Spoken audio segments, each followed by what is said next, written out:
አሰላሙ አለይኩም ወራህመቱላሂ ወበረካቱ። ውድና የተከበራችሁ የቻናሌ ተከታታይ ቤተሰቦች እንደምን አላችሁ? በያላችሁበት ዓለም ዳርቻ ሰላማችሁ ይብዛ። ሰላም ለሀገራችን፣ ሰላም ለሕዝባችን። በቃ እየዋለ እያደረ በየቀኑ አዳዲስ ነገር የሚሰማው ነገር የጭካኔ ጥግ ነውና እንደው መተዛዘንን ይስጠን፣ ሩህሩህነትን ይስጠን። ይሄ የ9 ዓመትን ጨቅላ ህፃን ልጅ ያው ቤተሰቦቹን እንጉዳ አባት እናቱን በምን እንጉዳቸው በማለት ተቤቱ ወስደው በአሰቃቂ ሁኔታ ህይወቱ እንዳልፍ፣ እናቲቱ ደግሞ በማሳዘን ነገር እንደኛው ስደተኛ ስደት ላይ ነው ያለችው። ለልጄ ምን ያስፈልገዋል? ምን ላድርግለት? ለነገ ዋስትና ምን ላድርግለት? ጎጆዬ ለቤት የብላ ደፋ ቀና ስትል አባቱ ጋር እያደገ እያለ እኔ ወላሂ በፌስቡክ ሳየው በጣም ነው ልቤ የተሰበረው። እውነት አገራችን በጦርነቱ እንደዚህ ደግሞ በጨካካኝ ሰዎች የሚደረገው ግፍና አረመኔነት እኔ እንጃ። በተለይ ደግሞ በህፃን ላይ ብዙ ጊዜ እኔ እንጃ ምን ይባላል። አሁን ይቺ እናት ልጁስ አንዴ ሄደ፣ በቃ በልጅነቱ አበባውን ቅጥፍ አደረጉት። አበባ በቃ ይችን አዱንያ አይቶ ያልጠገበ ልጅ የ9 ዓመት ልጅ ሁሉም ነገር አኮላሹት፣ አበላሹት። ግን እናትና አባቱ እናቱ ልቀየር ብላ እናት የሆነ የልጅን ነገር ለምንም እንደምላቸው እኔ ለራሱ ሳወጣ ሳወርድ እኔም እናት ነኝ። ይሄ ነገር እንደው አላህ ያድርስ፣ አላህ ያድርስ፣ አላህ አይቀድር ያ ረብል ዓለሚን። ከባድ ነው። በተለይ ደግሞ ታሞ እንኳ ሆስፒታል ወስዳችሁ በቃ የፈለጋችሁትን አድርጋችሁ አሳክማችሁ ከዛ በኋላ ወደማይቀረው ብሄድ ይሄ ምንም ጸጸት የለውም እኮ ጸጸት የለውም። ግን ከቤቱ ከሚጫወትበት እየተጫወተ በቃ ድንገት እንደው ድንገት ቅጥፍ የሚል ነገር ድንገት ስውር የሚል ነገር እንደው እኔ እንጃ። እንደው ለእናንተ ስለህሊናችሁ ማለት ነው ምን ይሰማችኋል?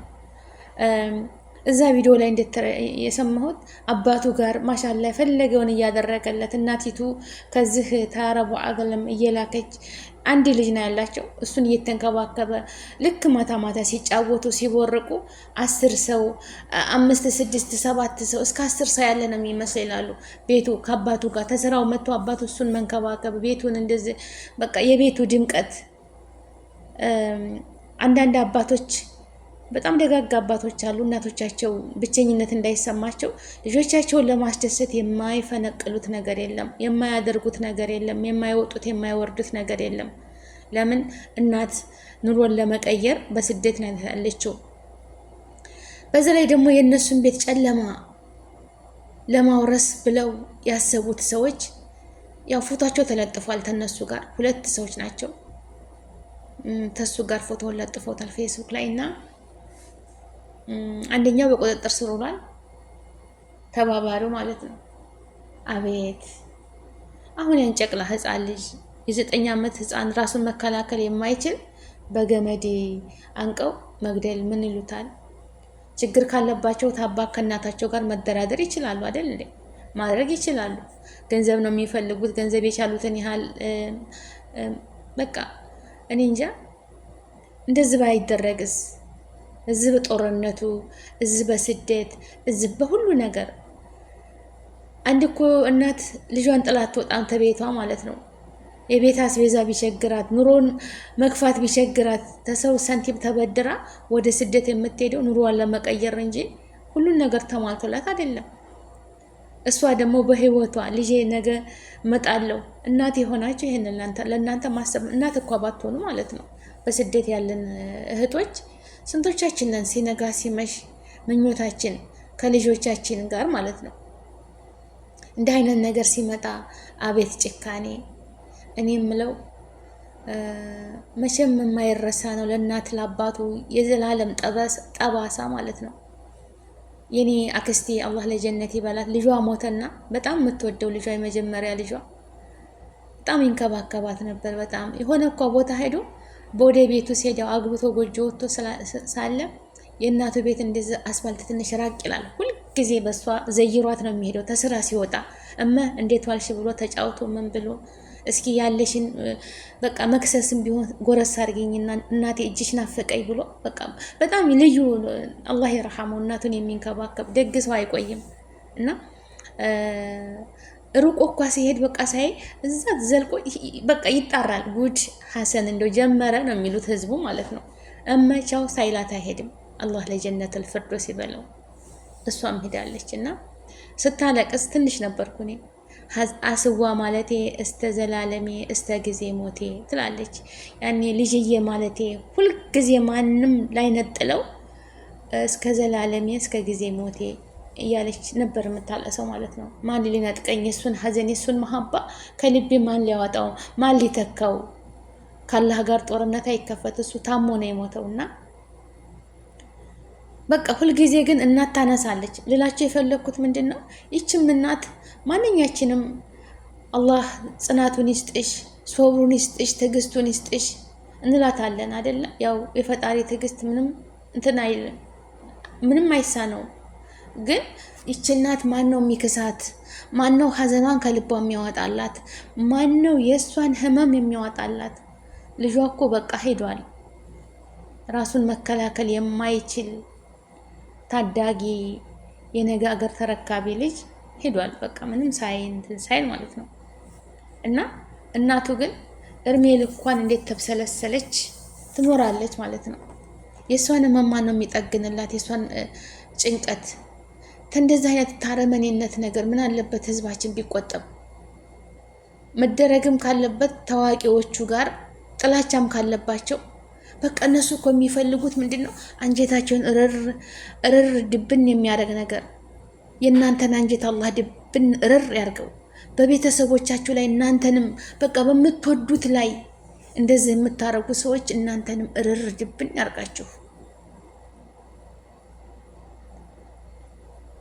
እንደው በአዱንያም በዛም በአኬራ ጀሃነብ ይሁን ኑራችሁ። የሰውን ህይወት የምታቃጥሉ የሰውን ህይወት የምታጠፉ አይመቻችሁ። ሁልጊዜ ስቃይ ኑሮ ይሆንባችሁ። ህመሙም እናንተ ቤት ይግባ። ሰው ቤት እንደምታስገቡ እውነት ነው የምላችሁ። እኔ እንጃ ለምን ይህን ያህል እንደዚህ አይነት አረመኔነት ማለት ነው? ለምን ምንም በተመለከተ አሁን ይቺ እናት አስቡት እንግዲህ እኛ እናቶች እኮ ብዙ እናስባለን። ብዙ አሁን እኔ ልጄ ሳይክል ግዢልኝ ማየ እንደ መኪና አስፋልት ቢወርቅስ? አስፋልት ላይ እንቲያሽከረክር ድንገት መኪና ቢመጣ አረ ይቅርብኝ፣ አረ ቢወርቅስ፣ ድንጋይ ቢመታብኝስ?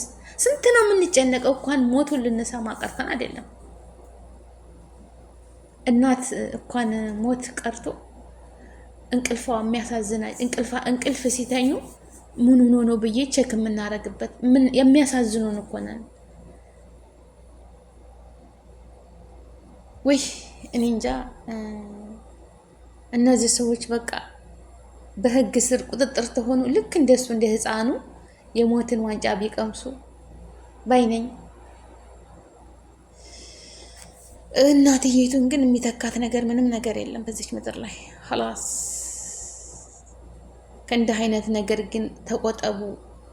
ከእንዲህ አይነት ነገር አረመኔነት እንደው ለህሊናችሁ ፍደሩ። ህሊና ያለው ሰው ማንም ጠብቆ አያድነውም። ኢላ በሄደበት ፈጣሪውን ነው የሚፈራው። ህሊናውን ሽጦ የበላ ግን ምንም አያመጣም። አንጀታቸውን እርር ላድርጋቸው እንዲህ ልበቀላቸው የምትሉ ሰዎች ያው ውጤቱ ከናንተ ነው እንጂ ከፈጣሪ ነው እንጂ ከሰው አይደለም። ይዘገያል፣ የጊዜ ሁኔታ ሊሆን ይችላል።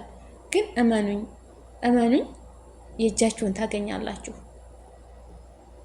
በእናንተም በቤተሰቦቻችሁ ይሄ አይነት ግፍ ምንም የማያውቅ ልጅ ከአካባቢው ሰውራችሁ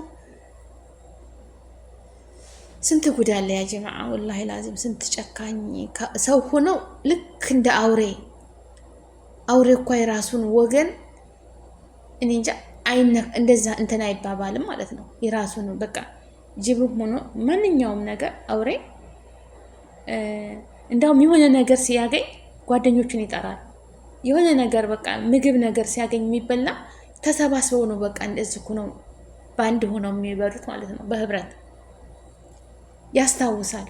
ሰው ሁነን ጠይብ ለሰው ላይ ታላዘን ታልተባበርን ምን ይደረጋል? ጠይብ ይሄ ነገር ለምን ይጠቅማል? እና አላህ ልቦና ይስጠን፣ አገራችንን ሰላም ያደርግልን፣ እኛንም ልጆቻችንንም በጥበቡ በረህመቱ እሱ ይሰውረን፣ ይደብቀን፣ ይጠብቀን።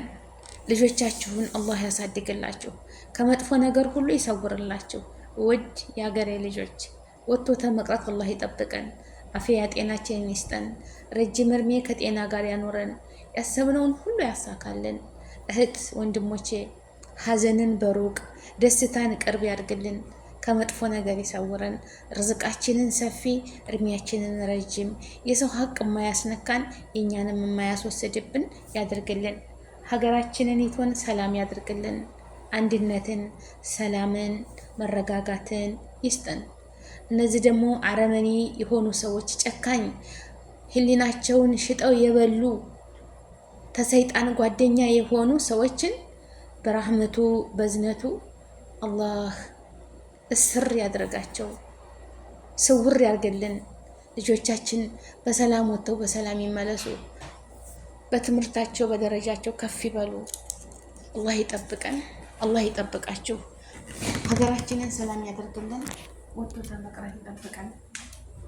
ውድ ሀገሬ ልጆች ሰላማችሁ ይብዛ። ላይክ ሸር አድርጉ ኢንሻአላህ እና አላህ ይጠብቃችሁ። አላህ ሰላም ያርጋችሁ። አላህ ከእናንተ ጋር ይሁን።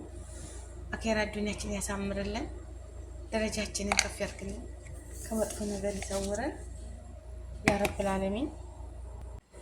በያላችሁበት አላህ ይጠብቃችሁ፣ ሀገራችንን ሰላም ያደርግልን። እንደው ከእንደዚህ አይነት በላ አላህ ይሰውራችሁ ነው የምለው።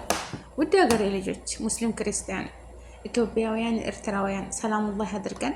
አገራችንን ሰላም አድርጎ ሁላችንም የሰው ዘር በሙሉ ከጥላቻ ሰላምን፣ አንድነትን፣ መረጋጋትን ይስጠን። አገራችንን ሰላም ያደርግልን።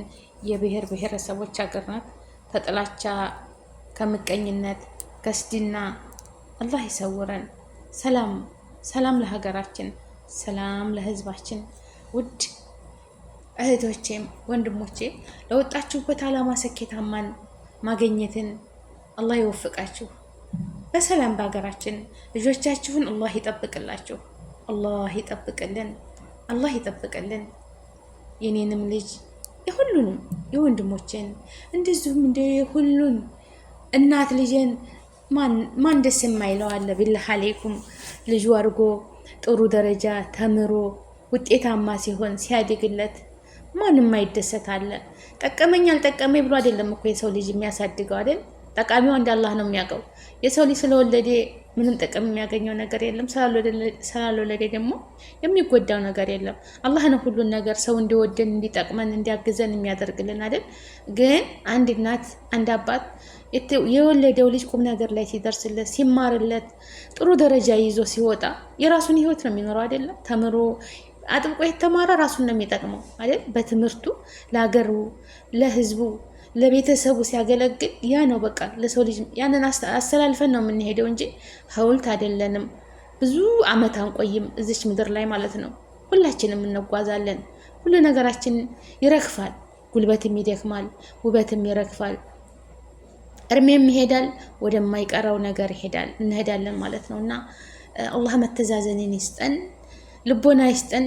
ግን እንደዛ አረመኔ የሚሰሩ ጨካኝ ህዝቦችን አሰቃቂ ሁኔታ ለነሱም አድርጎ በቃ እኔ እንጃ ብቻ ምንም እንደምል አላውቅም። እናትየቱን አባትን ትዕግስቱን ይስጣቸው፣ ትዕግስቱን ይስጣቸው። እነሱም እርሜ ልካቸውን እንዳሉ ወደማይቀር ይሄዳሉ ማለት ነው። ማንም ከልባቸው ላይ ሊፍቅላቸው የሚችል ሰው የለም። ታሞ እኮ እንዳልኳችሁ ታሞ ሐኪም ቤት ወስደውት ምን ብለው ከዛ ሊጽናኑ ይችላሉ። ግን እንዲሁ ድንገት እንደወጣ ብለው ደግሞ በዛው ማሰቃቂ ምን አይነት ጭካኔ ቢሆን ነው?